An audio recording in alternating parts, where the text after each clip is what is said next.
Nobody's safe. Soon as we step out the cage, we raising all of the stakes. Make no mistake, either you stay in your place or we putting you on a.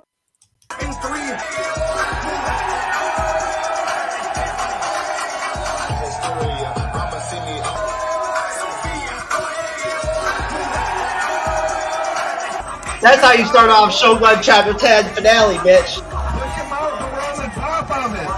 Put your mouth on it. That's what I'm talking about. Hey, take the head.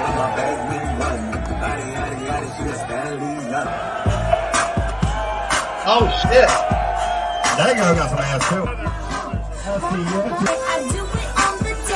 God damn.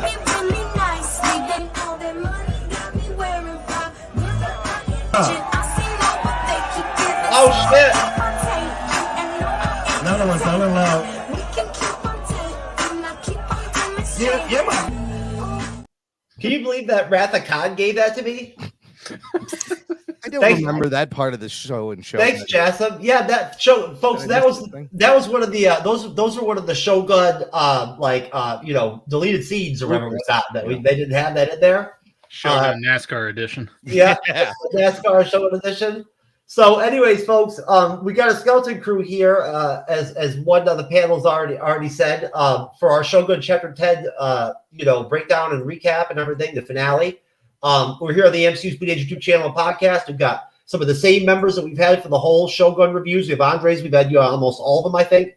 Imran, I think you've done like 5 of them now? Yeah, this is the 4th one, I think.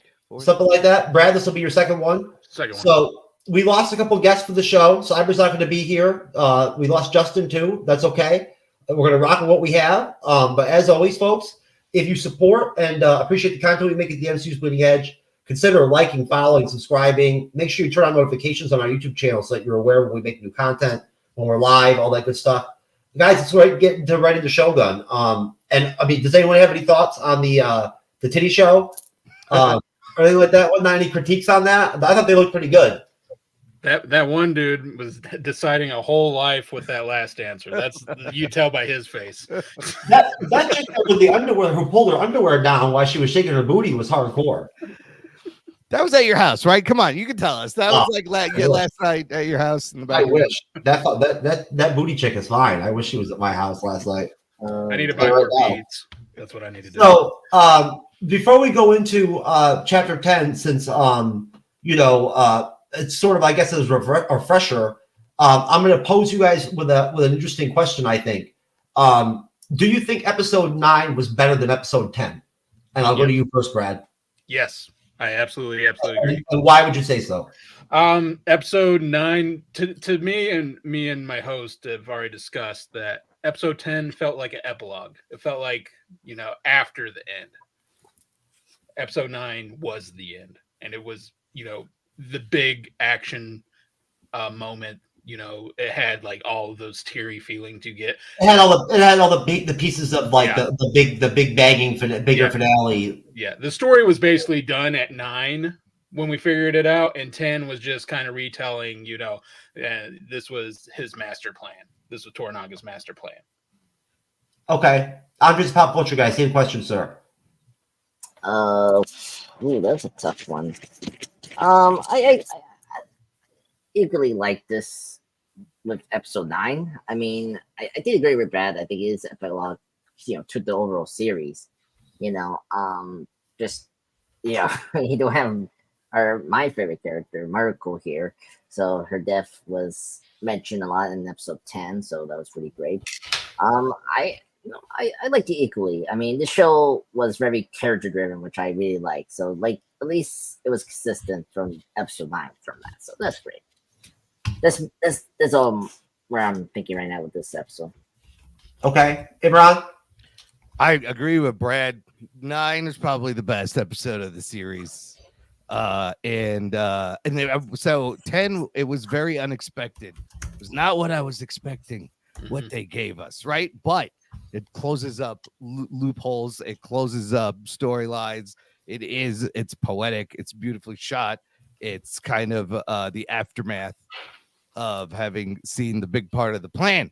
Like, it's almost like I would have loved another episode where they would give us what we were all kind of expecting, but didn't get.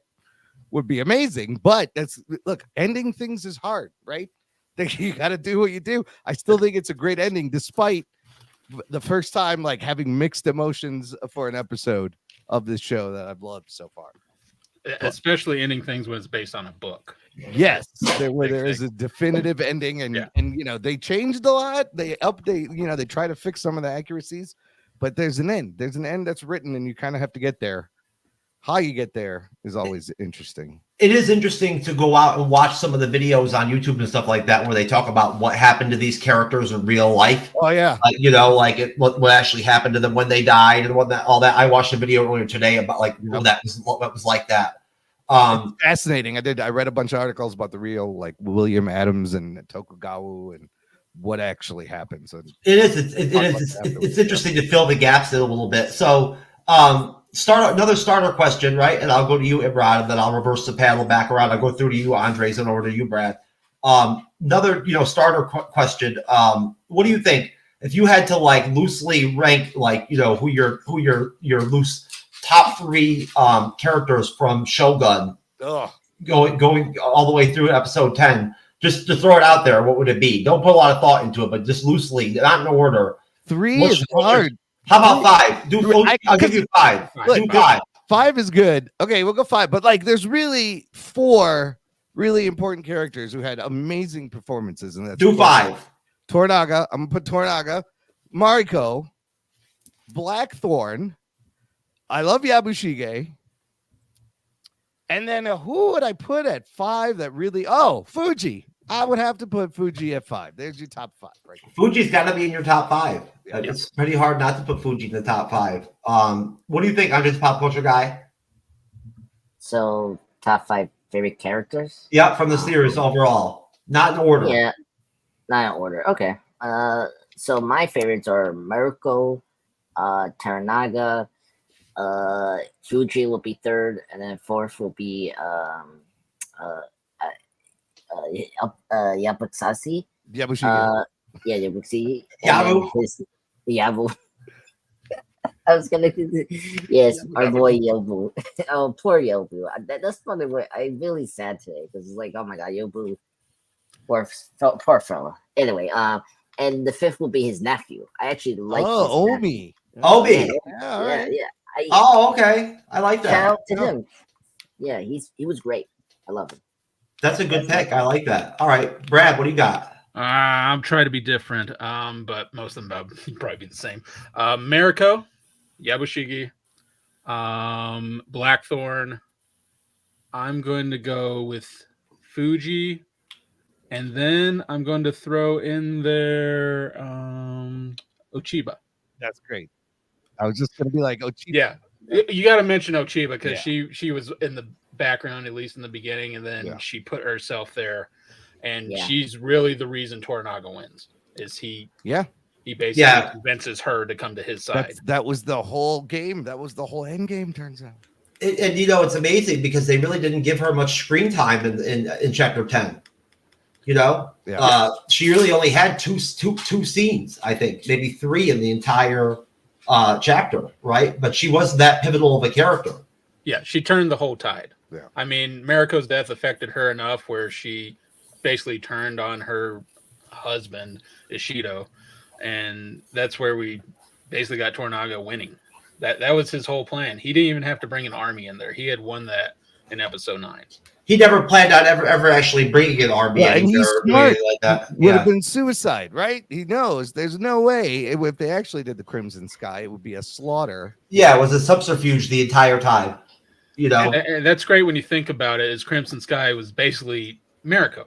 Yeah. She was the Crimson Sky. And he says it. He didn't send an army, he sent one woman. And it's wild that we're watching the plan and we didn't even know we were watching the plan. That's how good his plan was. And he basically lost 3 people and gained an empire. Yeah. Well, I would argue it was more than 3 people. Like in this one too, he's chopping heads off at the end, right? He lost his whole army to the earthquake. These people were willing to die for him. Absolutely. I did forget about the earthquake. But then he's killing his villagers and telling everyone, I'm trying to find these Christian raiders that don't exist. And I was like, bro, Toranaga, you You went hard. Let me reel us back into the actual episode and the start of it, and whatnot, and everything, and then we'll go right to questions right off that. So we get the Blackthorn dream sequence right off the bat, right? Which you don't know in the audience whether or not that's real or not yet. You know what I'm saying? Until like you go farther into the episode, and then we see the immediate aftermath of the explosion where Rico gets taken out. And Blackthorn giving her last rites and all that shit and whatnot, everything, right? And right from there, Toranaga sitting by a fire with his falcon, kind of just like peacefully. And then the council meets, and everyone's pissed off. Toranaga sends a letter saying that he's pissed off now, right? And now he's going to just withdraw and go to war, right? So it's on, right? Mm-hmm. And I'll stop there, and Yabu is delusional. Shido goes to visit Yabu, and Yabu's all like, Yabu's trying to catch fish. Yabu's pissed off. Yabu fucked up because he freaking out. He thought Rico was only going to get grabbed up. Yeah. He didn't think that she was actually going to get killed. And so now he feels really guilty and shit and whatnot. He's all delusional, trying to grab catfish in a pond that aren't even there. So I'll stop there. And that's the opening. I'll go to you, Brad. What do you think of the opening of Shogun Chapter 10? I thought it was okay. The part I didn't like about it is I didn't like the Blackthorn kind of death scene, and we're figuring out it's his memories. They could have saved that for the end, because that's basically telling you Blackthorn lived through all that before we even get into the epilogue of the story. So that's why I didn't like the beginning of this. It's just that scene. I think everything else with it was great, though. I love that Yabushiki's basically having a breakdown because he's figured out he can only flip-flop so many times, and this is it. He knows he's done. So great acting right there. And I think this episode tied up everything nicely. But the beginning, I wouldn't have gone with the Blackthorn in his old age death scene. Yeah, it was kind of weird. I know. I mean, he was really ugly looking and shit and whatnot in the bed. Like it was really really a turn off for me. Literally shitting the bed. Yeah, like for real. His grandkids were going, "Oh, look at the sword he used on so many of those savages," and it's like he didn't even use it. Did you really get that from a savage dad or a grandfather or whatever? Yeah. As he's sitting there going, What do you think, Rob? What are your thoughts on that? That confused the shit out of me. It didn't take me until watching it a second time, and the title of an episode is a giveaway too. The episode's called a dream of a dream. But just like you, Brad, I thought they were showing us that he survives and he he's gets like out. 100 years old. Why would you tell us this? Now we know he's not gonna die. Like, why would you give this away? And it wasn't until second viewing that I was like, I get it, the cross, blah blah blah. He's dreaming. But outside of that, solid opening. You do have confirmation. Mariko is dead. Mm-hmm. It's very sad. I love when the council votes for war. Ultimately, the fucking ground shakes, which is probably not a good omen. And then Kiyama is like, maybe this requires more debate. You know what it actually was? Shaquille O'Neal was right above the room in the second floor of the second floor of the paper and bamboo house, remember whatnot, all that shit. The Shaquille light was on the second floor. And he was stretched out or something, or whatever, whatnot, and everything. It was Shaq, the wrong way. The Japanese would think he's Godzilla. If Shaq ever went to Japan. You see how big? You ever seen Steel? There's a scene in Steel where he's like making love to a woman in this car, and he literally destroys the car. It's like a Ford Impala. He destroys. The tires fall off. Yeah, just banging this woman. Like, this man is too big to do anything. But then yes, and Yabu freaking out, also hilarious. I feel bad for him, but he brought it on himself, really.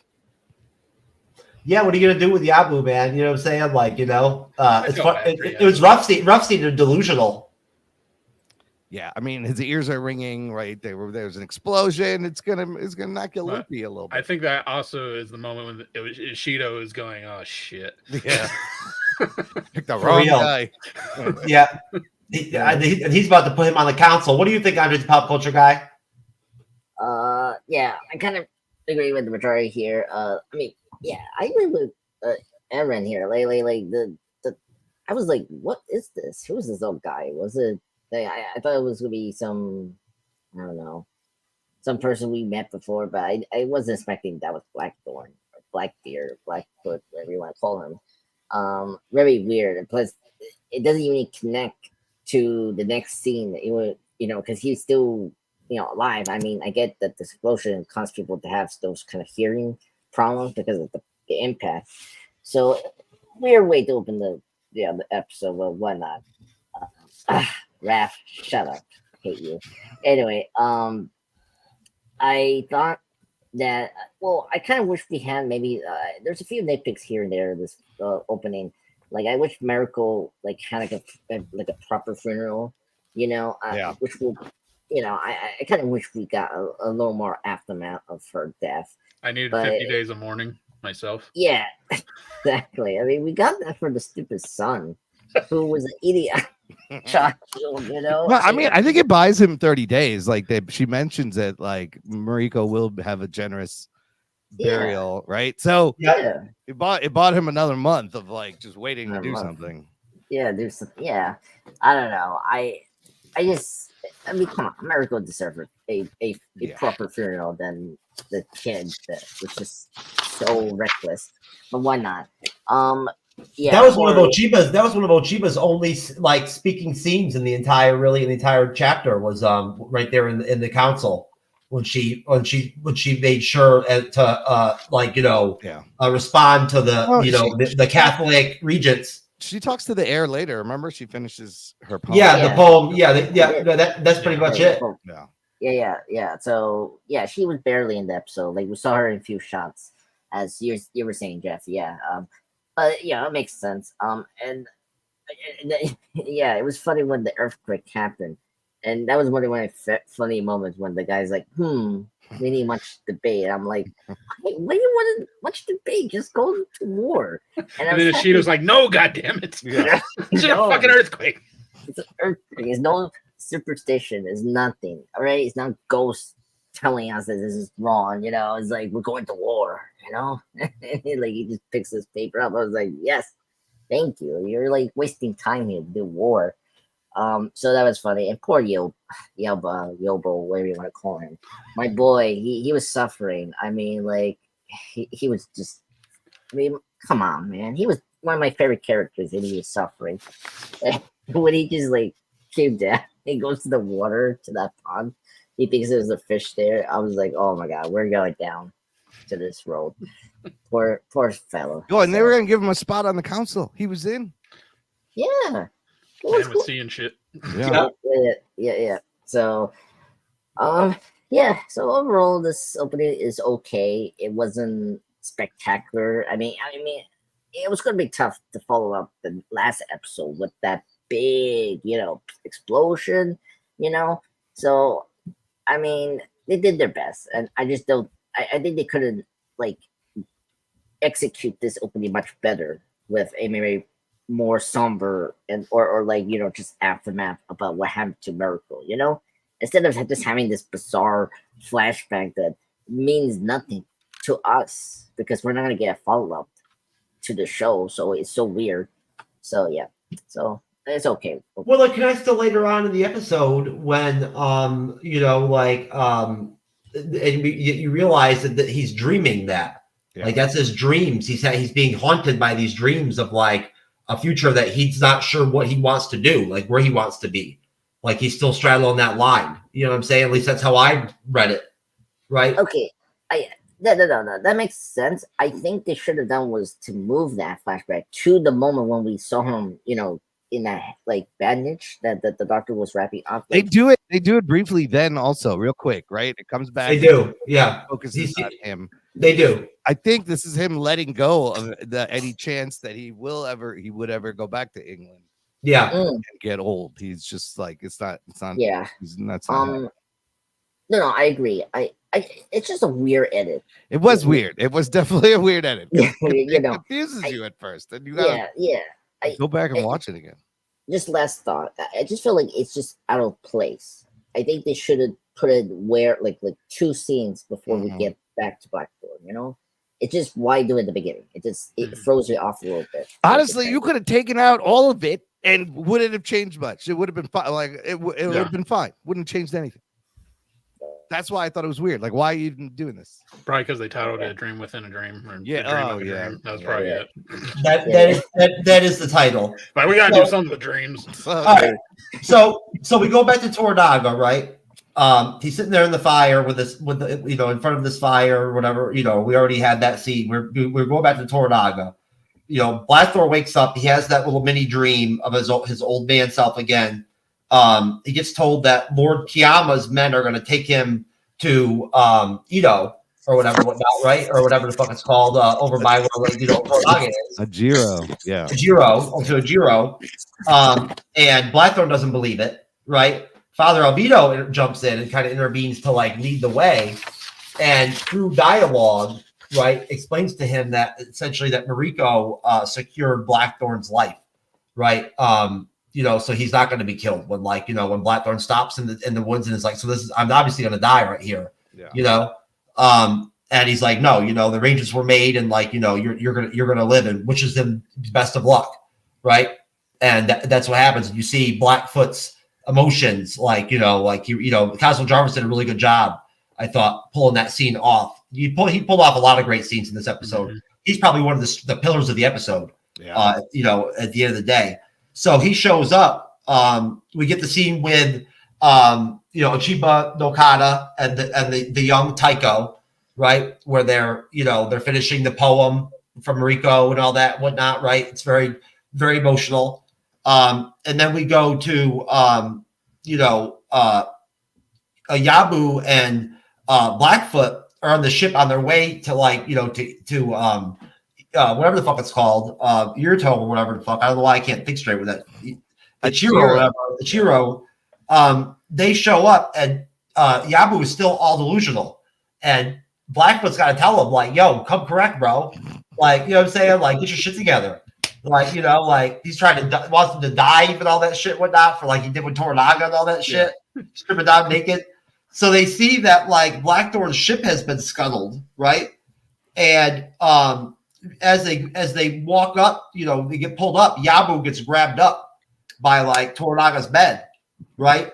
And they go right in front of Toranaga, and that he admits his guilt with what happened with Mariko, right? And gets instructed to seppuku, the next night by like nightfall or whatnot, right? Asks Blackthorn to second him.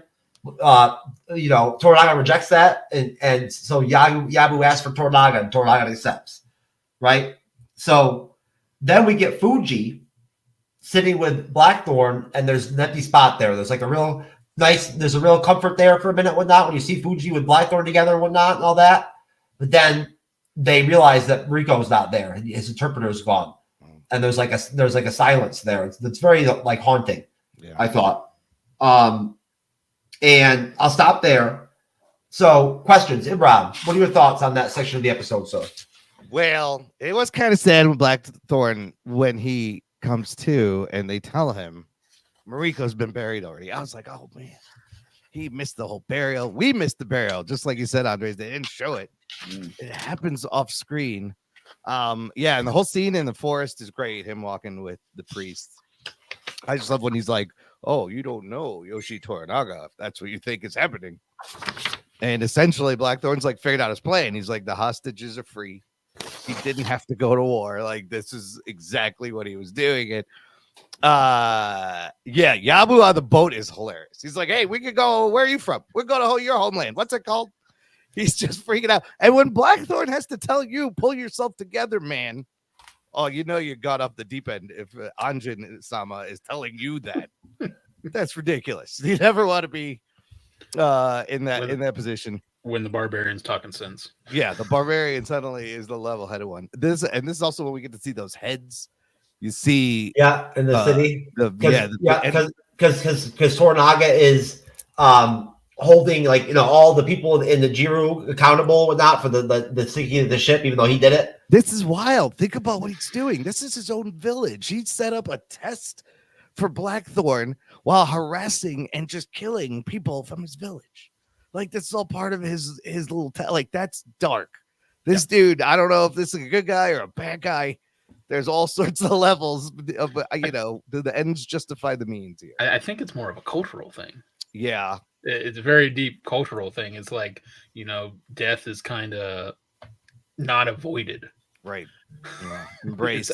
It's very embraced because when every episode before this, everyone's wanting to die. Well, the whole show, everybody would wants to die all the time. They would die on the drop at of least a time. Twice in each episode. Yeah, like I'm just gonna Oh, the coffee's too cold. I'm just gonna kill myself. I wanted to die. I never really contemplated suicide until I started becoming the fan of Shogun. Now I'm talking about seppuku all the time. Jeff in his kitchen holding a butter knife, like yeah. I burnt the toast. Well, I'm gonna have to kill myself. Mom, I'm trying to live stream here. What the fuck? I'm on a seppuku now. What the fuck? Yeah. Mom, I'm seppuku now. Mom, second me. You embarrassed me. Now you gotta second me. I'm seppuku. Can you second me? Come down here in the basement. You have to save my soul. I'm trying to do that YouTube stuff, Mom. Remember I told you? No, and then the whole many views.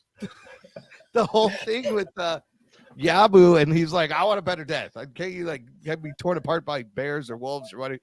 That was pretty funny too. But Yabu wanted a messy death. Yeah, he's like, I want an epic death. Like, I want you to have to clean me up for days. I want to be remembered. Yabu's like, I want to go to the She-Hulk massage and spa, baby. Yes. To be finished up, whatnot, everything, right? Squeeze it out of my intestines. I want to hear Yabu's poem. Oh, his poem is great. It's the best death poem. The She-Hulk death. Out of all of them, the She-Hulk death poem.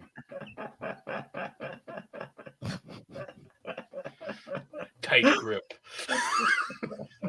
Intestines strewn. That's the Marvel method.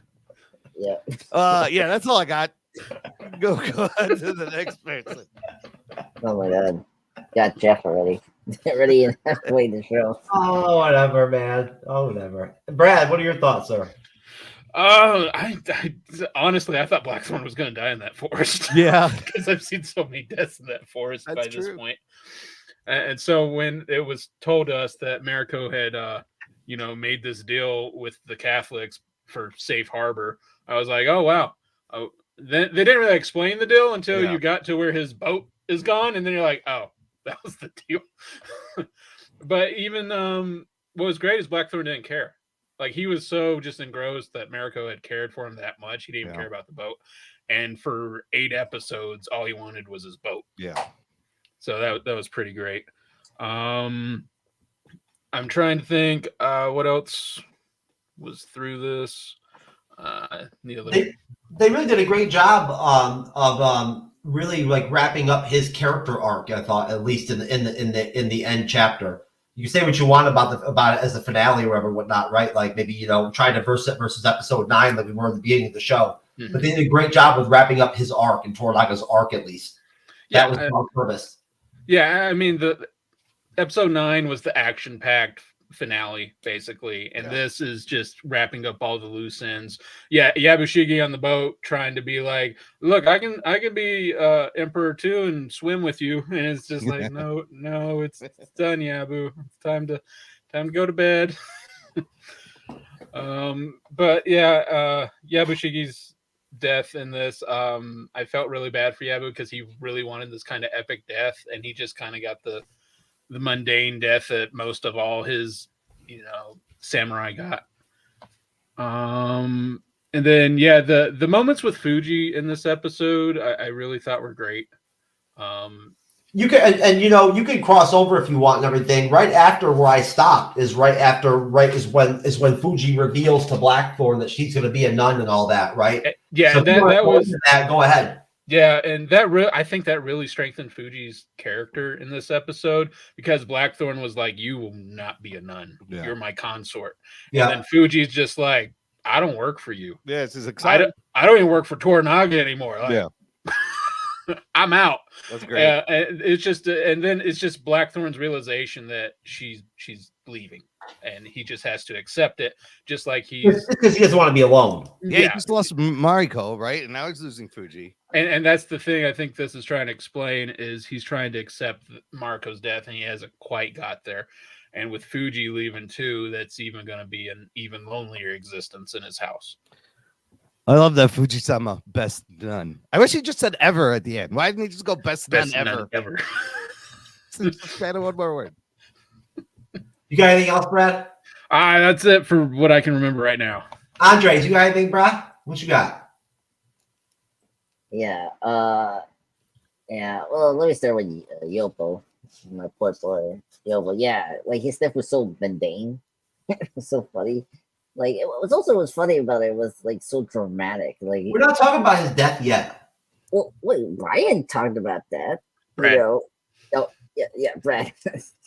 Oh my God, I'll call you Jasmine. We've established that Oh my God. Nice No. one.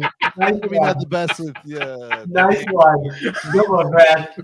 I miss Jasmine. Where's Yeah, you know what? I blame Jasmine. I'm so sorry, folks. Jasmine. Jasmine, you messed up my groove here tonight, sir. Anyway, all right. So the beginning, when our heroes or villains, what do you want to call them? You know, they went back to the village. We saw from pretty much the whole half series. It was very funny to see Yobo again losing his mind. Like he knew he was going to be in trouble. And it was funny. He asked him where he was from in England, and it was funny to see like a white man telling him, "Don't get yourself together, man. Come on, be a samurai," you know. So that was very funny. And man, this is why I placed his nephew, because this is where I actually really started to like his nephew. You know, the fact him, those two were always together. Gossiping about. He's the one that basically he's the one that got into trouble basically. Omi turned him in. They Yeah, heard he him did. saying he Yeah. was so bad, and he titled that, and they wrote a letter, and he read it, and he told on him. Yes. Exactly.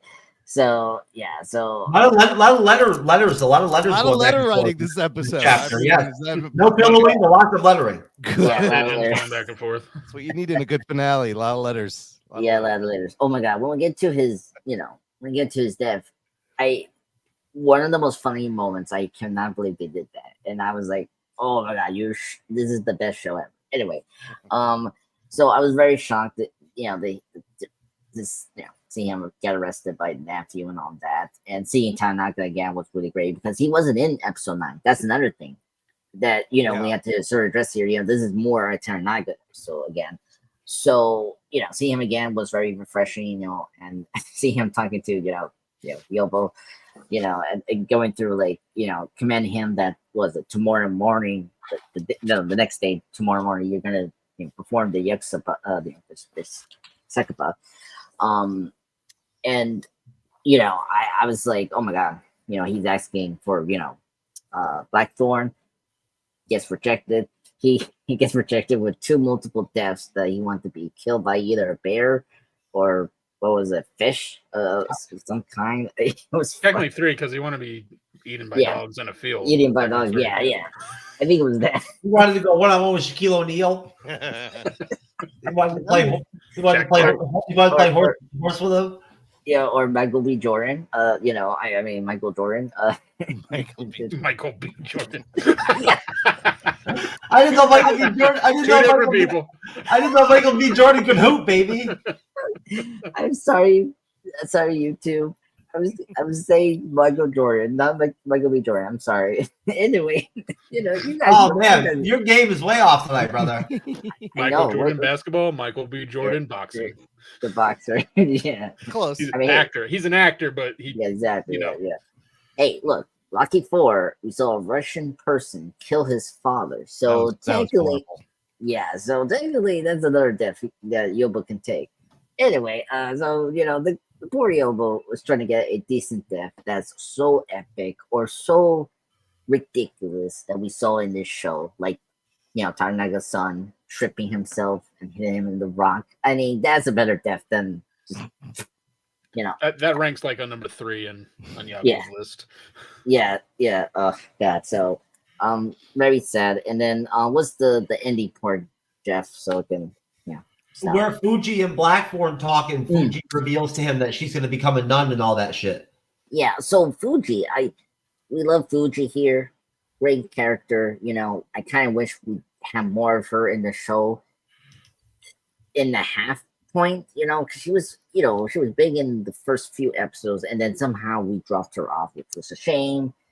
But I was shocked that she became a nun. I was actually confused. I don't know what you guys were watching. I had to rewind it because I was like, wait, what was she doing? Was she Christian before? Is she saying that she's going to convert? I think she must have been converting or something. I don't remember her being Catholic before or Christian before. No, you couldn't have been Christian under Toranaga, because remember Toranaga didn't like the church, right? Yeah. If you're going to do that, then you have to leave Toranaga. So I guess she talked to Toranaga. I want to go to this way, and she probably had to. It's like against the church or whatnot. It's just not his shit. He doesn't really care about it. Yeah, I don't know where he stands on the religion part. I just know he just doesn't care. Yeah, he kept Mariko around. Yeah, she's Christian, and yeah. I think he thought that the church more as a necessary evil. Yeah. Yeah, I don't know. Yeah, I mean, yeah. So okay, so she becomes a nun, right? And I was like, okay, I was really sad that she said she couldn't stay with Blackthorn. I love the character, and I agree with you guys. It's because Blackthorn is really shaken up by what happened to Mariko. Because she really had feelings for him, and they had sex. Last episode, Twice. Before, twice, oh yeah, that's true. I totally forgot about that. Yeah, you remember, Jeff? We had an argument how dark. Well, no, you and I were in the same boat, right? Or me and Saber. It's too dark. We couldn't see anything. So listen, I'm glad you said that, because I had the same thought watching it the first time. It was not clear that first time in the dark when he's told to go to the brothel that was Mariko. And I still am unsure if that was her, or did the show ever imply that was her? It was very confusing. I didn't know. I thought he banged the prostitute. Yeah, that's what I thought. So when he went to the brothel, this was before. Yeah, when a consort came into his room. Yeah, and just from how they were talking and looking at each other, I was like, oh, that's probably Mariko. Yeah, like what? I think they did that on purpose, is to not have it a little bit ambiguous. I don't know. Yeah, well, it was just what confirmed it was the next scene when they were having breakfast or whatever. Yeah, right. And Fuji was. Said, "Did you enjoy your consort or whatever?" Yeah. Yeah, exactly. So it was Fuji was in the darling. I don't know. Yeah, he doesn't know. I don't know what you're talking about. Yo, I still think Fuji's best bit is when she has the gun. Remember when? And then just like move along. I'm gonna keep the guns. Fuji with the give me the loot. That was great. He's like, give me the guns. She's like, you're gonna have to move along now. Yeah, move on. Yeah, it was so perfect. So so fun character. I mean, at least I'm happy she had more scenes in this episode than the previous time. There's another touching scene coming up too, like really touching. Yeah, that was my favorite moment. Yeah. So that's all I have to say. I think this section was my favorite part of this episode. I think, as a Shogun fan, I think all of us would love to have seen Fuji and Blackthorn together, and have that be the end, what I'm saying, whatnot. But, I mean, but that's just, like just enjoying the show and enjoying the series. I'm playing a trailer. So here we go. Trailer time.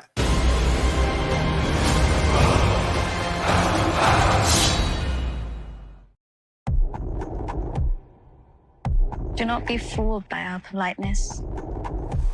Our bows are made of rituals. Death is in our air. And sea and earth. Just remember. We live and we die. We control nothing beyond that. There's a saying out here, every man has three hearts. One in his mouth for the world to know. Another in his chest, just for his friends. And a secret heart, buried deep, where no one can find it.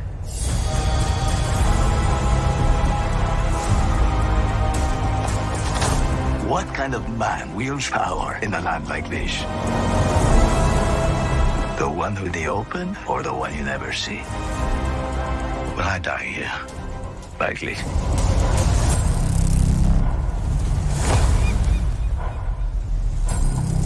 Malagiwa mo metaka no minorin jubagaricha. War is coming.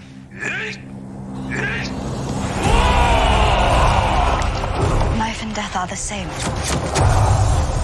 Both can have value and purpose. This is not where we die. We should be corpses, I know. But here we are. My life is mine and yours is yours. If you can't see that, you'll never be free of this prison. It is you who is imprisoned. Freedom is all you ever live for. 己の務めを果たす覚悟はできておるか。覚悟はできておりまする。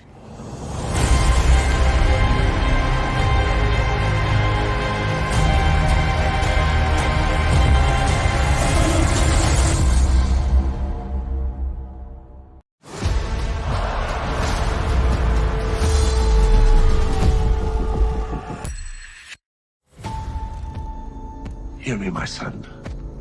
I alone will tell you the truth. Death is the only punishment here. I have not told you my family name, but it is well known in Japan.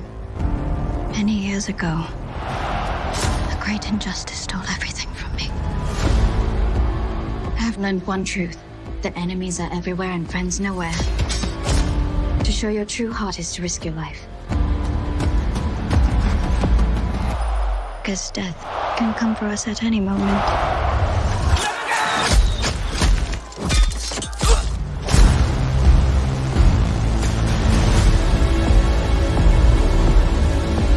These are dire times.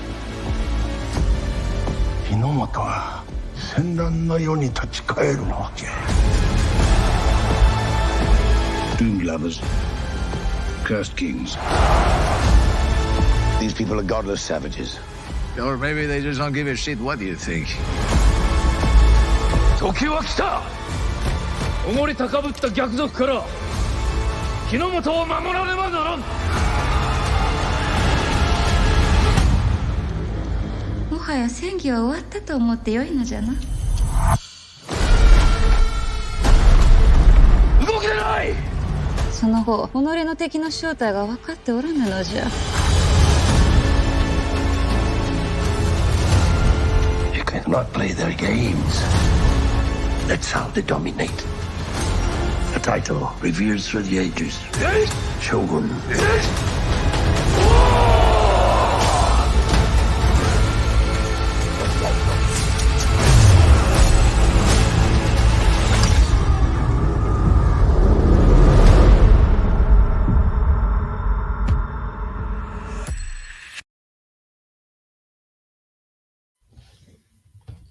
Hell yeah, baby.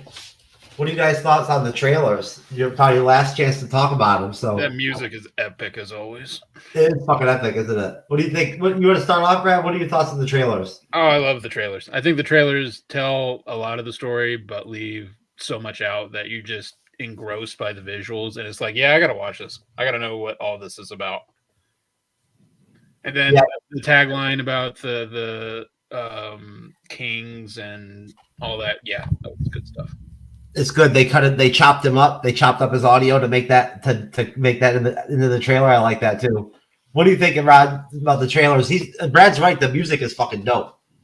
Yeah, the trailers have always been well cut. I forgot about the Spaniard. He was a great character. And he Yeah. And those lines he had, they were foreshadowed. They're kind of telling us what was coming up. Which episode was the last where we saw the Spaniard? I feel like it was like 2 or 3. 2 or 3. 2 or 3. Yeah. And then he just disappears. He's a great character. But this all will lead into when we get to the whole thing about the battle or the alleged battle. Like maybe it's because of shows like Game of Thrones. Maybe it's the trailer. Maybe they were leading into expect a big battle. You know, maybe I'm trained by Game of Thrones. Every season at the end, you're gonna get a giant battle. Maybe that's what I was looking for, and I didn't get it, so I don't know. And like the old samurai movies, Yeah. we mentioned this on our show, Ron Mm. and Kagemusha, and you get these epic, Kurosawa samurai battles, and that was not in here. Yeah. Because Toranaga was just smarter than that. Yeah, he was, the whole point was to avoid it. Yeah. 13 Assassins, a great movie. You ever seen that? That's got a great whole. I have not seen that one. It's Sword great. of Doom, though. Sword of Doom, I bring up for That's a anyone good that one. wants to watch. Yeah, The Last Samurai is a good one too. I like Last Samurai. That Last Samurai is great. Love that one. All right, what do you think, Andres? The trailers. No, I agree with the guys here. Trailers is well cut. I never really thought about it. Now I guess this trailer did kind of tricked us that we were kind of expecting a big battle. Right. It wasn't just me. Yeah. That's one of the reasons I was so hooked from the beginning. I was like, oh my god, we're gonna get a classic, big samurai, or Japanese kind of what style as we brought up the movies, like, or even a ship battle. A ship battle, like a Battle of Blackwater Bay kind of. They kept teasing that. You don't even see them use the cannons again after all the talk about the cannons. No, the cannons and the guns are just gone. They're just, what happened to those? I want to see more. I wanted more of that. Yeah. You remember we made such a big deal of the cannons, and like the cannons killed was it escort from the console. Escorts. Yeah. Yeah, and it was a big deal in episode 4, and of course it was Taranaga's son that did it, and I was like, oh my god, this is gonna be big, and nope, it did, but in a different way. So yeah, you were expecting these type of big battles from like Last Samurai or Seven Samurai or any of the classic that we all brought up just now, and it wasn't that. And to be fair, just finishing this up, I feel like that wasn't the show. It was a character driven kind of show. It wasn't a plot. With those things, it's more plot driven. It's like, it was a political drama. Yeah. And that's fine. I was totally fine with that, because everything was important. And the thing was, Taranaga, as a character, I think they were very consistent, and I think everything was paid off so well with him. It's like, oh, he played the long game, and so he was playing the game. It was just like he was so good at tricking us. Like that was the thing I love about the show. Now is like they tricked us. It's subverted your expectations. It's every episode's been unexpected, and this was no different. I should have expected not getting what I thought was going to happen. Yeah. So in a way, I think the trailers did a good job of not spoiling anything. That's the main thing for me in terms of trailers. There's clips from like episode 9 in that trailer too. So I was like, man, they were showing a lot, but not showing anything. Yeah. No, Raph, I'm not mad that they tricked me. I'm just saying that that being tricked is good. I would prefer Taranaga trick me than you tricking me, Raph, of causing me this trouble of mixing the people's name and bringing a Michael B. Jordan instead of Michael Jordan earlier. Listen, go easy on Jasmine. He's just trying to help. Yeah, try to help. Be in the show, sir. What is going on? I know you're on vacation. You just put a cell phone. It's like, hey guys, here's my opinion. Have this long talk about random things about whatever. Whatever. Anyway. No, Raph, I love you, buddy. Miss you. Have a good vacation. All right, so well, I glossed over it, but then we did get the Fuji, and Blackthorn moment, right? Where they talked and whatnot, and everything, right? That was, Imran, you didn't really get a chance to touch on that. So when I go around again, feel free to address it. But that's when Toranaga gets the letter from his wife or whatever, whatnot, right? From Chiba. From Ochiba, letting him know that she's not going to support Shido in the war, right? And then we get the Ochiba scene with the son. That's really great. And then, the Fuji telling Blackfoot, she's going to become a nun. Blackfoot, telling her, rejecting that and telling her that she has to stay with him and everything and whatnot, right? And then asking her, she mentions, that she's really unhappy with how the village is being treated right now because of the ship. And Blackthorn asks to see Toranaga about it, and goes and ponders in his garden and whatnot and everything before he goes to see him. Goes and tries to address Toranaga in Japanese. Toranaga's spy samurai is there. That's been around in a lot of the episodes, right? He's there to translate. And basically fucking Blackfoot's like, look, if you're not going to fucking spare these people, like it was, Lady Muriku's the one who did it and had my ship scuttled and whatnot, everything. It wasn't these people. I'm going to seppuku myself. And like he tries to. Toranaga like stops him and slaps him like a little bitch and is like, just whenever you want to stop this bullshit, go rebuild your ship and build me a ship, a fleet of ships, right? And Blackfoot does one last stupid Blackfoot blank face look or whatever, whatnot, right? For us, like one last one, and like all confused and shit, whatnot. He's really good at that. And that's at the end of the scene, right? Before we go to the Toranaga Yabu. So I'll stop there. I'll go to you on as a pop culture guy. What are your thoughts, sir, on the Blackthorn, going to Toranaga, seppukuing and everything and whatnot? Let me say it was a bit difficult. I mean, it was very, Blackthorn way, he's just, complaining as usual, and he's like the one. I don't know, like he should understand that there are some traitors in the village that could be potentially to the other cast, right? And so I don't know why he's making this like his priority to save these people. Like he doesn't know them. Like, I mean, this is not where Merkel was from, Like if it was in the other side, the other village, then yeah, it makes sense. I don't know. I felt that scene was so weird, but it was whatever. But I appreciate that Toranaga bitch slapped him and it's like, dude, get to the program and build me some ships. And I agreed. So I'm very happy. Oh my god, Raph, you're paying me the blood now. Anyway, so so now that that was the big reveal that Toranaga wanted the Blackbeard, Blackbeard, whatever his name is now, Blackbeard, Blackfoot, keep him in the black balls, black ass, black seed oil. Okay. He has so many names, I can't keep it. Anyway, black. Do you remember when Kim said that Nagato slipped on the rope, and that's how he killed him. That's how he died, or whatever, that end scene or whatever. Whatnot. That shit was fucking hilarious. Yes, because it was funny, and it was like, wow, kid, the one thing you have a job to do is kill him, and you didn't pay attention to the rope, whatever he was wearing. No, she actually said rope. That there was a rope there. Yeah, a rope there. That's how I connected it to the rock rope sex toy. Yeah. Anyway. I was like, yeah, Kim, just like the rock and rope sex toys.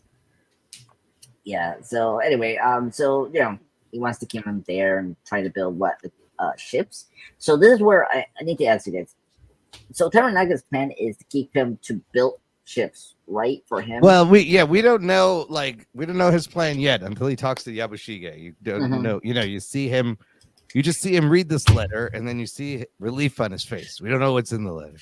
That was great, and I think this was a loyalty test, right? What do you think, Brad? Is this Toranaga is testing Blackthorn's loyalty here? I think so. I think this was one of the stronger scenes in the whole episode, personally, because you have Blackthorn, who used to be all about his men and his boats. Yeah, that's all he wanted. Just and himself. Now he's willing to give his life for a whole village because he's adapted to their culture. He understands more of what their life and, more importantly, their death means. And so he's willing to go that extra mile and just cut his gut open to prove a point.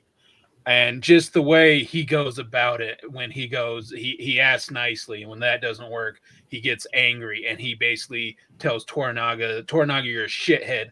And if you're killing enemies, I'm the enemy. I've come here to control you. And he basically yells that at him. I love that. He's like, I fed you shit. Fed you. And what's funny is he's telling Toranaga that he used him when it's the other way around. And Blackthorn, I pillow your consort, bitch. Yeah. So it's a very pivotal scene in this, and yes, I believe this was a loyalty test, and I believe Toranaga just just found entertainment with him again.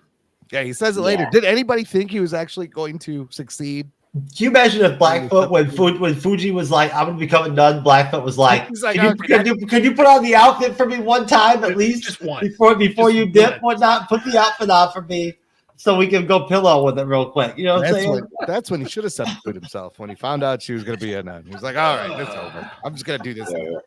Yeah. What a waste of a character. Oh my god. Yeah. What was it? The reveal of the spy. That was great. He's That was like, cool. yeah. He's like, I'm actually a samurai. Samurai. Yeah. I mean, I look it, but you know. Yeah, I changed my name, but Yeah, I'm also and- Christian, so we can be Christian. both things. He's like, we can be both.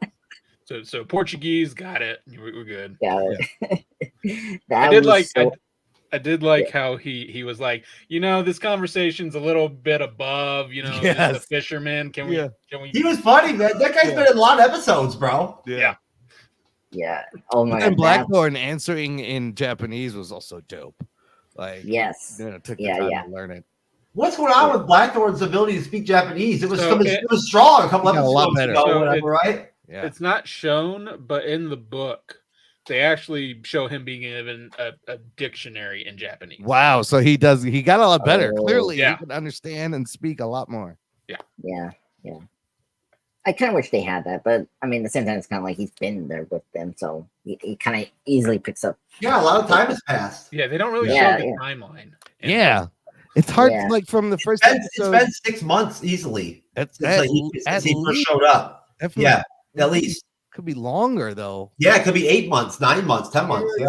Like, That kind of shows you how crafty Blackthorn is. yeah. Because if you stuck me in some place for 6 months, I don't think I'd learn the language that well. No. You'd have to. I know Cerveza. You're right, Rathacon. If I had been Blackfoot, I would have pillowed Fuji all the way up to the nun shit. I would have been like, fuck the boat shit, unless you want to fuck in the boat. One last time for Jeff fun. trying to change her. Yeah. Are you sure you want Are to be you a sure? nun? Let me show Let's you. try again. Have you checked out atheism lately? Anyways, all right. Who's next on the firing squad here? What do you got, Ron?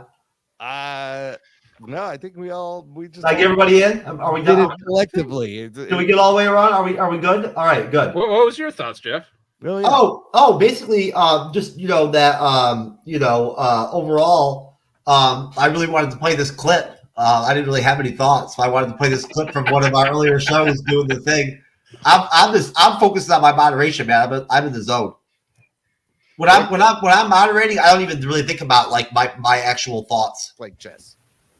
And plus, Kiku is tested. She's clean. She's STD free. They use like some kind of like rock STD test, boat made on a boat or something or whatnot. If you pee on this orchid and it doesn't turn brown, Yeah. we're good. I don't know how they did that back then. In the book, she has like all these crazy sex toys and shit and whatnot. Oh, I heard about that. Yes, they're more elaborate, and it's not as like this was a lot more thoughtful than I know that. But me and Kim talked about the sex toys before in the past on the show. We figured they probably were like made out of sticks and shit and whatnot. Like rope. It's true they were back then. Like in rock. That would be like painful. You got I know. polish that Oh my shit. You just gotta polish it real nice, right? Just get it shiny. I don't know. I'm sure they had it figured out back. They're going to kill me.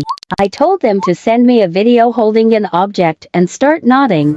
Anything is a dildo when you really put your mind to it. There's no such thing as too large or too sharp.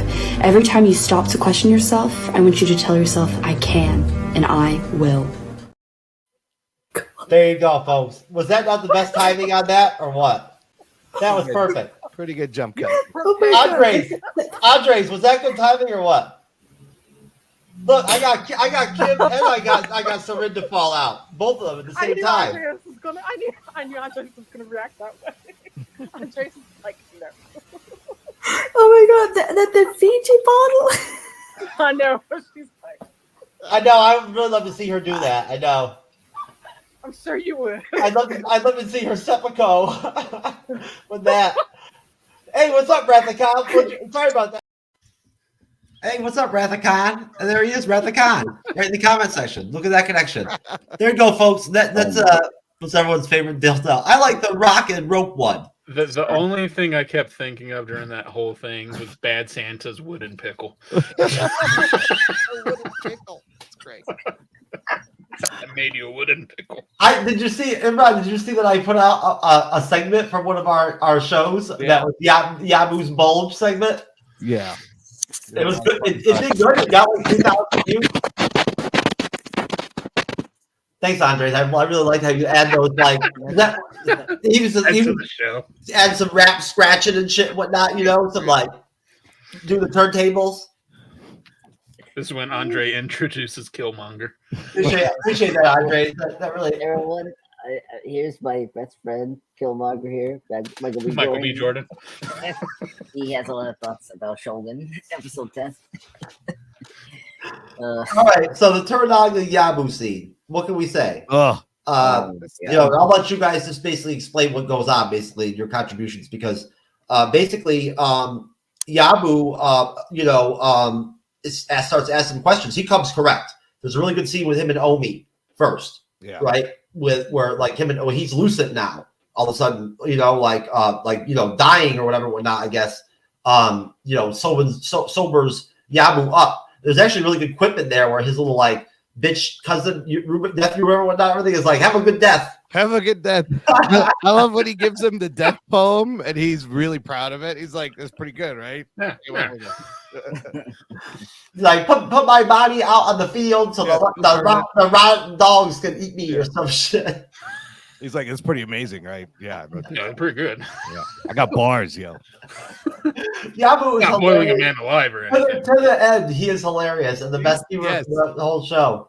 That whole have a good death deal was fucking great. Okay. Death. I mean, that's something I guess you would say a lot in this world.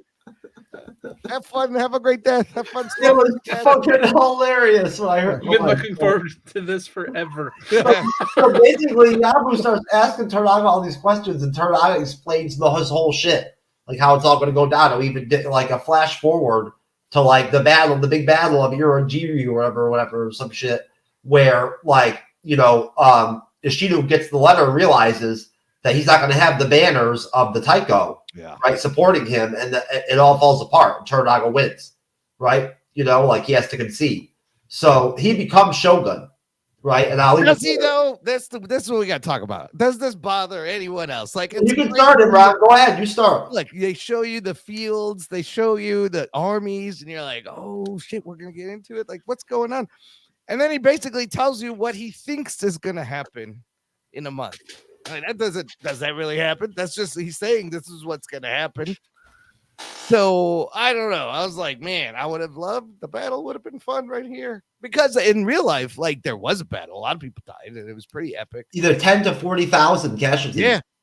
Yeah. There was I just read a thing in the morning that the fog was so dense, they couldn't even see each other, and they're fighting. And then when it lifted, it was just, and then Ishido gets captured. He has to surrender, and I'm like, this would have been great. This is the drama, but we learn a lot of things, right? We learn Toranaga also burned the boat. Yeah. This is when he's like, he destroyed the boat. Yeah. He literally says, I just keep him around. I need to do it again. Yeah. He's like, he'll build it. I'll probably destroy it again. He's like, he makes me laugh. That's why I keep him around. This is entertainment. Was Blackthorn even I know the book said the book, he says they were friends. He says he's my friend. Yeah. Was he even, this was just a little fun side project for Toranaga during this whole thing. Well, and he also stated it kept his enemies, distracted, their focus on something else while he did what he wanted to do. Yeah. It's a good point. So he was bait. He was just bait, and he's funny. That's why I kept him around. I should have killed him many a time, but he's like my jester. Yeah, essentially, he becomes the court jester. We dropped some good lines. Yeah. Oh, this is an excellent. This might be the best scene. Yeah, I think in the episode, because Toranaga and Yabushige, you can tell they're still kind of like friends. Oh yeah, Toranaga knows who and what Yabushige is and how he acts, and it's still like friends. And it's the last contemplative, moment they're gonna have together. And before this, I want to mention this just because we go back and Shigi first wanted the Anjin as his second. And what's great about that is Toranaga was like, no, you're not going to get a messy death that you want. Oh, that's not going to happen. Yeah. So fast forward, and you know, they it's kind of like the old Bond villain trope of like, yeah, this is my plan. This is how I'm going to do it all and everything. And then Yabashigi at the end of that, it's just like, and then what's the end goal? What's the end goal? And Toranaga drops the mic with, why am I going to tell a dead man? Great line. Why tell the dead man the future? I also love when Yabashigi is like, how does it feel to shape the wind to your will? And he's like, I didn't shape the wind. I only study the wind. But man, yeah. That last, because Yabashigi is like, wait, what about Crimson Sky? Can you still don't forget Toranaga unleashed his hawk earlier in the episode too. Yeah, and I know more in the book. Like he talks about how everybody he uses are like different kinds of hawks. Like they're like short range falcons, long range. They all have different purposes. So there's more about that, but it's metaphor. But Yabashigi going Crimson Sky, and Toranaga's like, well, it already happened actually. So yeah, Mariko was the Crimson Sky. The whole Crimson Sky was Mariko. Yeah. What do you think, Andre, as a pop culture guy? Well, first up, we need to talk about the other assistant, the idiot that was there. And he's like, oh, I forgot one thing. Here's my will. My last will. Last will. And he this is it. That was so funny. I was like, oh my God, this guy has more letters. I'm like, oh my God. He should have made one more stuff. Like he should give Toranaga, here's my I don't know, like here's my pension, here's my insurance, everything. Just give me a good death. Deed to my car. Here's my Medicare card. Here's my Medicare. Just keep going with the these envelopes he has under his shirt with us. Oh my God, that cracked me out when he says his last will. I was like, what? Your last will? Oh my God, when he gets this scene was my favorite scene of the whole episode. I mean, first off, Yobo, my favorite character. I was like, oh my God, they're teasing us to his death. I was like, don't do this. But I was so curious, like, what was the plan for Toranaga? Like, I guess he was playing the long game. So this scene was so crucial to reveal everything. What was Toranaga was thinking, why he did it, you know, explaining why he didn't do this, and then. You know, we didn't bring this up, but like the Shogun, the title, this you know, the thing is a real mental. He asked him, was Shogun the thing you really wanted to chase? Because remember, he didn't want it during the beginning. So now, in the book, this character becomes the Shogun. So yeah, so I'm very curious that it maybe it was true. He wanted it, but he just wanted to trick his enemies. So. Yeah, so like that scene was so great. Like I just love the actor that plays Toranaga. He really brought the depth and the intrigue for this. Hiroyuki Sanada. Yeah. If you haven't seen his films, you know, he's in The Last Samurai, one of the movies. He's in there with Ken Watanabe. I mean, you know, he's an amazing actor. I was very happy how he's the lead here, and see, he was in Sunrise, wherever it was with Cillian Murphy. Sunshine, yeah. Oh, Sunshine. Yeah, he was in that. That is, yeah, he played. He was like the leader for them, and he got killed in the beginning. Spoils if you haven't seen Danny Boyle's film Sunshine, a great sci-fi show. Anyway, so you know, like of course Yobashita is there. You know, I love how he just when he was going over to Toranaga, I like how he just sits down casually, like he didn't like. It's like, oh, I'm gonna die, so casually, and. Oh my God! When he sees, you know, Toranaga getting up and then like putting his sword, you know, getting ready, and it's like, okay. And oh my God, the last line is like, "Why should I tell you you're gonna be a dead man?" That like, oh, that killed me. And then he, of course, you know, was it you know, Yobo, my boy, had to like circle him like quickly, and then he gets a chop head off, and then his whole body falls down to the cliff. I was like, what? Did you see that look also right Yeah, after the he- smile, the kind yeah, of he smile like that. Yeah, stabs yeah, himself like- and Yeah, looks yeah. at him smiling, and then I felt bad because I felt like his head and his body just went into the ocean. No one's ever Yeah, especially after his poem, where it's Yeah. like, yeah, put my body in the field, and it's like, well, that's not. gonna It's happen. not happening. It's already It's falling. floating, All right, floating no. that way. For real, the guy that Torlaga said to go get the body, like, it never came back with it. Well, he Doesn't even get what he wants. you know. I mean, he Doesn't got even get to feed the dogs. Yeah, yeah. I mean, you can feed the whales. That's Yeah, yeah, that's good. It's better than that. the catfish maybe. yeah. Yeah. The imaginary catfish will feed on him. So, we get the great seppuku scene, right? Where Yabu does like smile over his shoulder after he seppukus, right?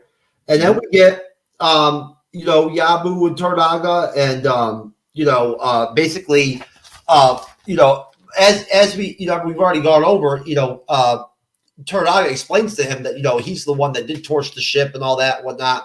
We go over to Blackfoot trying to raise the ship on the beach, right? And everything and whatnot with all the people trying to raise the wreckage of the ship. And Bontero comes over, right? We finally get our Bontero, Blackfoot man hug, man crush moment, right? And where Bontero comes over to like grab a rope and help, and like they pull up like that. That was great. the boat, and You like both love the same. Blackfoot gives him a drink and shit and whatnot, Yeah. and everything, right? And Bontero drinks it and shit. Yeah. It was like really good. It was great, a great like finish off for Bontero and like Blackfoot's relationship. And then you see Tornaga to the side, and Blackfoot like recognizes them, and Tornaga they nod at each other and whatnot, and Blackfoot kind of goes, What's up? and they recognize each other and whatnot, and that's the end, right? Tornaga just goes, "What's up?" And that's it. Tornaga just over thinking like, I'm gonna have to burn this boat again. He's like, "I'm gonna burn it." Whatever. Go ahead. So, Andre's pop culture guy, go first. Your thoughts on that ending, Okay. that ending scene on the beach with Blackfoot. Yeah. So Blackbeard / Blackfoot, Blackthorn himself. I was like, oh yeah, Black this is Adam. good. Black Adam. The Black Adam was sending the ship out. It was doing so well, and then all of a sudden, that motherfucking guy, came back, and I was like, "What are you doing?" I mean, you were like a 10 out of 10 episode, and then you bring that dumb motherfucking guy again. I was like, "Oh my god!" I was like, "Really?" And I agree with you guys. It was a good, conclusion to their, budding relationship, whatever. I was like, he was useless. He should have died in episode 3, right? But just in a horror movie, if you don't see a victim body at all, then they were not gonna die. And of course, we knew he was not gonna die, so he didn't die. And we had this bizarre, love triangle. Like it was so sorry. Really. No, we knew it was gonna be Godzilla -1 on that shit. Oh yeah, it was. It really was. I was kind of sad he didn't turn into a kaiju, or like he had like a black whatever, just like the chick from towards the end of Godzilla -1. But anyway, spoilers for Godzilla -1. Great film. Anyway, it was cool to see Tornaga and Blackbeard acknowledge each other. But it's funny, they bring up the fact that he used him as a bait for Flash, jester. It's kind of I'm kind of wondering, like now it's like show's over, but like he's gonna be useful now, or he's just gonna keep him around to play around with him just for fun. I'm kind of curious, what's going on with this, but yeah. So yeah, that was the end, and I was like, oh okay, and like that. I was like, all right, it's fine. But yeah, that's what Shogun. That's all I had to say. I wasn't disappointed. I think this episode was really good. It was never gonna live up to episode 9, but I think this episode did have great moments, which is good because this show had really great moments. And I skipped the Fuji boat scene. I was just gonna say we missed the Fuji boat scene too. So I'll talk about that. Yeah, so let me wrap up for that. I love that scene. Actually, I wish we kind of end that for the episode because it was just so much more emotional. It was such a great payoff. As we were discussing, we missed the funeral, but Fuji and Blackthorn together, is the female form of Miracle, because those two were close to her. So I really dug that, and I like how he, like it's good that he knows Japanese, so it's good that he knew how to talk to her, and like she understood certain things, and that was great. And doing the the ashes, if you guys know, we usually do that sometimes. That was really beautiful. And then the cross, I was expecting he was going to throw the cross. That was such a great emotional. That killed me, because that was the last thing that Miracle gave to him, and I thought he was going to keep it, and no, he just threw it, and I was kind of sad. So yeah, that moment, and it was sad that that's going to be the last time that he's going to be with Fuji, and I was like, oh no, See, that was a 10 out of 10 episode until I saw the whoever you were not gonna name, Buntaro's dopey ass walks up. Yeah, so yeah, so I really enjoyed the boat scene. It was very beautiful until we saw the other ugly husband's face again. Yeah, whatever. Yeah, so overall, great episode. All right, Brad. I'll start with that Fuji and Blackthorn scene with the dumping of the ashes. I thought that was quite a beautiful scene. But it leads me back to the beginning of this episode with old man Blackthorn, and he's holding a cross. Yeah. And I'm like, and then you get to the Fuji scene, then he dumps the cross in the ocean. You're like, oh, not the same cross. Okay. Well, that's stupid. I guess that's how you know it's a dream. It confused me too. I was like, wait a minute. What's going on here? So that was, I mean, other than that, that was a great pivotal scene. For the ending here, I actually quite liked the kind of the tie-up of Buntaro and Blackthorn. I like them burying the hatchet because both men love this one woman who basically died for them all, and they got over themselves to, be like, yeah, we're still not buddies, but, we can exist here right now. And then Buntaro helping him pull up his ship, and then Blackthorn basically, I'm guessing that was either water or sake. I don't know.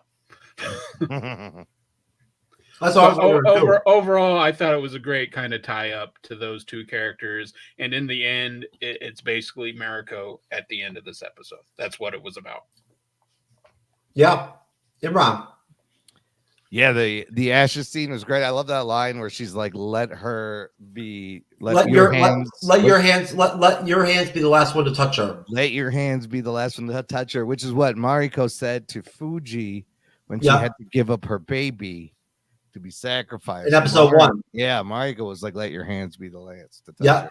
So yeah, just touching and that shot from underneath. The whole show was just shot so beautifully, like the cinematography. Even this episode, and I love seeing him finally, like, the community come together. He's kind of part of them. He's one of them. He has a purpose. He can rebuild the ship, and yeah, just like you said, Brad, they had a shared trauma, Buntaro and Blackthorn, so they can bond. They can bond on the shared trauma. They lost the same girl. I thought that was great, and he's so happy that the boat comes out, and he's just gonna burn it down again. But Tornaga's got to have his fun too. Yeah, he's like, well, go on, build your boat. Just wait till you're asleep. That's fun. But I need the Shogun spinoff series featuring Shaquille O'Neal. Yes, I feel like that's why old man Blackthorn looks the way he does. Is just he's had these hundreds of boats burned for no fucking reason. Like every boat I built got burned. Don't tell him. Don't do it. If he's smart, he's going to go to Tornaga and just be like, "Hey, can you give me a new consort?" Yeah. No, I probably already got you can get Kiku. I don't care. Kiku's not doing it. Tornaga's probably going to make him Hanamoto again. I think he's still going to learn. He has all the canon knowledge and the shipbuilding knowledge, and I believe you can build boats for them. I feel like they left it where you kind of feel like Blackthorn is just going to live there and have a family and just be fine. Yeah. Tornaga's going to be like, yeah, I just need a party barge. Yeah, will you fill me? Put a bar on this one. Give me a pontoon. And I mean, Tornaga has paid him well over the last, how many months, He has money. Yeah, he's got money. He gave him a fief, right? So he technically has land. He's got workers. Oh yeah, that house is his. Yeah, the house in the Jiro. Yeah, he's got servants. Got everything. He's got assets. He's not completely liquid. If he went to Toranaga and said, I need a new consort, Toranaga would just give him a new consort. Yeah. No problem. I feel like Blackthorn's going to just be broken up over Mariko forever. Yes. Yeah. No one can ever replace her. No, not us either. You're trying to move on, so you got to do something. You know what I'm saying? You can't be like living in the empty house. You know what I mean, he's got 2 grandkids, so apparently he did move on to something. Oh, how about that moment earlier in the episode when the baby survives, right? And the wives, which is great from the explosion. He's holding the baby, and they're like, "Oh, we're still mourning Nagakato." And then he goes, "I got other kids. It's fine. I got another son right there. He's somewhere. I don't know what happened." Yeah, you know. But that's what Ishido said last time. He's like, he has other sons. So, all right, let's do our episode ratings. All right, and go ahead and do our final thoughts on the episode and whatnot, and then we'll plug out of here and get out of here. So I'll start with you, Andres, the pop culture guy. Give me your rating and give me your final thoughts on chapter 10. Okay. I'll give it a 8.5 out of 10. I don't think it's a very consistent episode for all this 9 chapters, but it's not my favorite. It did include a lot of the story points and storylines that we saw from the show, but I kind of wish we had something, I don't know, a bit more punchy, like episode 9. But we didn't get that. But at the same time, we got at least the payoffs that was important to the show. So we got to learn more about like the actual plan of Toranaga. Makes sense. He was playing the long game, so I was happy to acknowledge that. So I'm going to miss this show. And it was fun reviewing you guys, Brad and Emran. I want to get your name right before Raph is gonna bust my balls Michael here. B. Jordan. Yeah, well, there's let's call Jordan. Jordan. It's fine. Okay, Killmonger. Okay, Creed. I mean, I don't know which character you like. Killmonger. Yeah, Creed. Yeah, Killmonger. Yeah, Killmonger is great. I mean, Creed. Those 2 characters. Anyway, it was fun talking with you guys. Tonight was awesome, and I'm gonna miss the show. Okay, Imran. Yeah, look, like last episode, it was easily 10 out of 10. I got to give this one an 8 just because it was a little weird. It was, I felt a little bit cheated of a battle. But again, like I said, it's hard to end stuff. And I think with what they did, closing all the loopholes and the story points, it was actually pretty good. It's very poetic. It's an emotional kind of come down after a crazy episode 9. So I get it. You gotta end this somewhere. Would I like to see in a little more battle? Sure, but overall the show is still a solid 10 out of 10. It's been an amazing journey, and it's been really fun talking about it with you guys, breaking it apart. So did they stick the landing? I feel like they kind of did. It's just it's a weird. It's like the first time I had like mixed thoughts. It's a little weird, a little uneven for the end. But if you look at the whole thing, still the best thing on television, easily right now. Okay, Brad. So most of these episodes, other than I think 7 and 8, I gave 9.5, and then episode 9 was a 10, absolute 10. This to me is the epilogue episode. I think I'd give this a 9 out of 10 to match all the previous ones. One of the best television shows I think that's out there. I rank it kind of up there.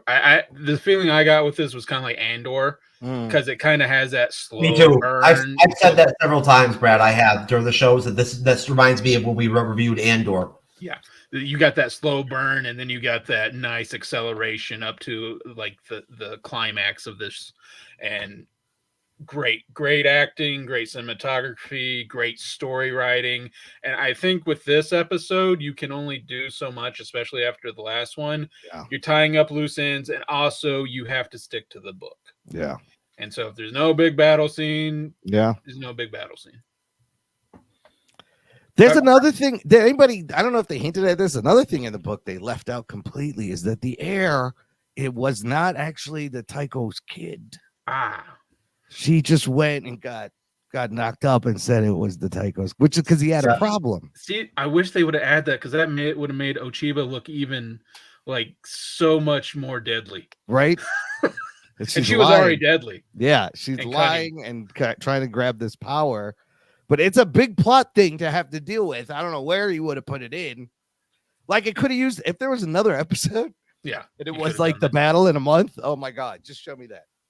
But I give the episode, the whole series, a 9.25 out of 10. Well, that's what I was going to say is we're going to have our recap shows, so we'll have time to soak this in, and you know, hopefully some of you guys will be able to make some of those recap shows, and we'll talk this it more at length across the whole span of the series.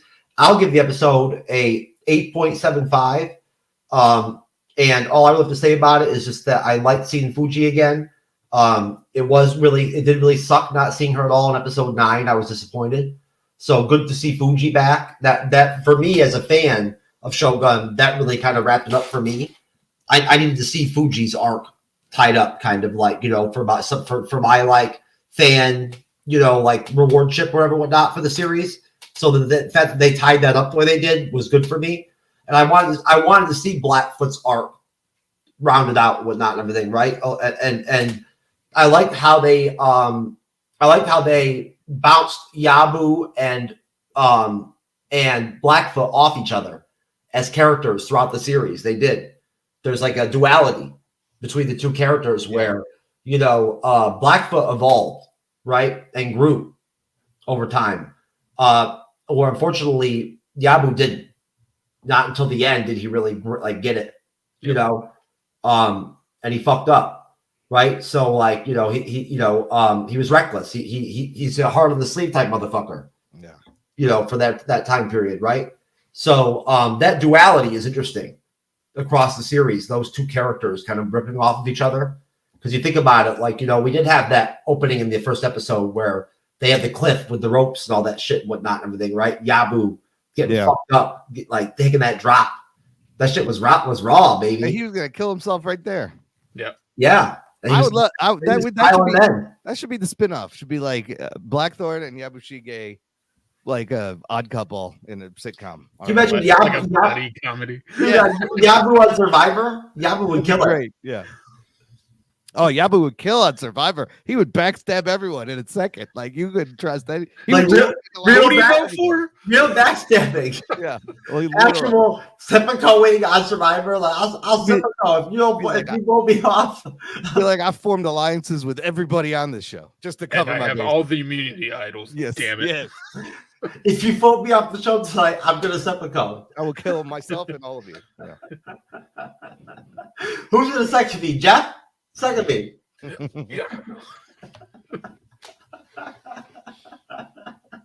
you go, folks. Anyways, that was a good one.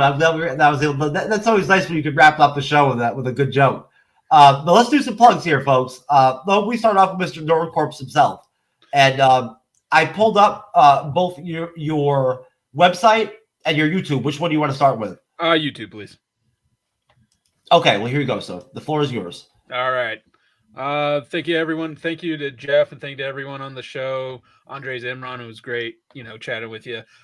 We are the Nerd Core. We've been doing this for almost 8 years. We have a huge back catalog if you want to go listen to our reviews on movies, television. We do everything from Charlie Chaplin to Dune. Wow. So we got it. But yeah, we've got our Shogun episodes. I believe, Jeff, you were in episode 4 of Shogun. I was. Yeah, I had a good time. So, and before this, we actually have a whole back catalog of podcast episodes, because that's what we did before YouTube. So go check it out. Thank you guys for supporting us. You got a nice website too. Thank you. Yeah, thenerdcore.com, and then patreon.com/thenerdcore if you guys want to support us. I like it's laid out pretty nice. I like it. You guys got a lot going on over there. Yeah. All right. Yeah, check out the website, guys. You guys have a lot going on over there. They have a lot of cool shows. Is the Nerd Corp's basically almost like like your your network? Yeah, pretty much. Okay, that's what I figured. All right. I'm this pop culture guy, sir. I see you picked up a subscriber. Good for you, sir. Yeah. Slowly. Maybe it was Yabu. Yabu's ghost. Yabu. Maybe Buntaro. Yeah. Yeah, but no. Yabu can subscribe twice now. Once with his body, once with his head. It counts as 2. Oh, okay. I believe that. Michael B. Jordan. Anyway, this is my channel. I'm Andreas Pogo, the guy. I'm up to 936 subscribers. Thank you, everyone. thank you guys for joining us for the Wednesday review for Shogun. It's been a blast for this last 10 weeks since February or March, whatever. I know. Can you believe it? Yeah, I know. Time flies. I just recently posted my top favorite Outlander episodes of the character Jamie Fraser. Because the actor's birthday was last April. I can't believe it. Today's May. Right now, I posted my Shadow review of the 30th anniversary for the classic Pulp Hero. Check that out. Me and Jeff are going to be back again to do another live stream review of Chucky Season 3, Part 2. The last 2 episodes, 7 and 8. Check that out on Sunday, 9:35 p.m. Eastern time, please, folks. And that's going to be a blast to wrap up that series. That series made me start doing my live stream, so it's going to be a very emotional time for me to close that season out. But yeah, so that's where I'm at right now. So thank you, everyone, for supporting me. Please help me hit that mark. There you go, folks. All right, Imran, where would you like me to start off with you, sir? YouTube channel or the podcast? Wait, if you pull up the podcast, you have to take out the S and the HTTPS because my S version is all messed up. I pulled up just your straight pod. Oh, there you go. That's good. That works. First of all, thanks for giving me an opportunity to talk about the show because I have a podcast, primarily audio podcast, myself, the nerd, with my buddy Anthony, who's the jock, and there's a puppet named Rug Boy. We love comic book movies, superhero movies, genre stuff. But we weren't talking about Shogun over there just because there's so many things going on. And I was like, I really want to talk about this show. It's so good. So this was perfect. Oh, you talked about the new Falcon suit, huh? Okay, cool. Yeah, so the other thing we love is action movies. And there's been kind of a string of really decent action movies. You know, we're in this trend of like John Wick set off a trend of all these hyper violent action movies. So we reviewed Monkey Man. This week's show is about Boy Kills World, which had zero promotion. Nobody saw. It only made $1 million opening weekend because they just didn't promote it well. But it's a really fun, over-the-top, wacky action, bloody, violent action film with some great comedy. Bill Skarsgård really does kill it. He's got the physicality. So we review that. And we'll be talking about Fall Guy on the next episode because there's another kind of action, a big budget. More of a big budget action movie. Rebel Moon Part 2 is terrible. Don't even bother. But if you want to hear fun time tearing a movie apart, that's the episode to listen to. But just search Jock and Nerd Podcast wherever you find audio podcasts. We are in all the places. And thanks again for inviting me onto this. This has been so much fun. No problem, sir. All right, folks. Well, you know what? That is it. We're going to kill this one at an hour and a half mark. We appreciate everybody in the audience. It was a great review. Thank you, everybody. Thanks, Brad. Thanks, Rod. Thank you, Andre, the pop culture guy. Folks, we appreciate all of you. On Friday this week, 9:35 p.m. Eastern, 6:35 p.m. Pacific, we are doing Fallout Episode 4. Iran will be back. Andres will be back. I'll be moderating. Cyber will be on the panel. We'll be playing drinking games. Shit will be out. Shit will be dope as hell. Monday, 10 p.m. Eastern, 7 p.m. Pacific, Andres, the pop culture and I will be doing the MCU'S Bleeding Edge Report. X-Men Episode 97. Recap and along with fandom, pop culture news and all that and whatnot. And then next Wednesday, we'll be back to do movie reviews on Wednesdays with 48 Hours from 1982. Nick Nolte, Eddie Murphy. Good stuff. Yep, that'll be our movie review for next week, for next Wednesday. So you got the Acolyte starting in June. Doing Star Wars again, Andres. Woohoo! The Acolyte, baby. House of the Dragon. That's coming back too. We're doing House of the Dragon in June. Yeah. Our first episode review is June 17th. That's our first episode review of House of the Dragon on Mondays. Yeah. So we got that coming up. And, anyways, folks, listen, have a great rest of your week. Have a great weekend. Come see us on Friday. And peace out. We'll see you next time. Nobody's safe. Nobody's safe. Nobody's safe. Soon as we step out the cage, we raising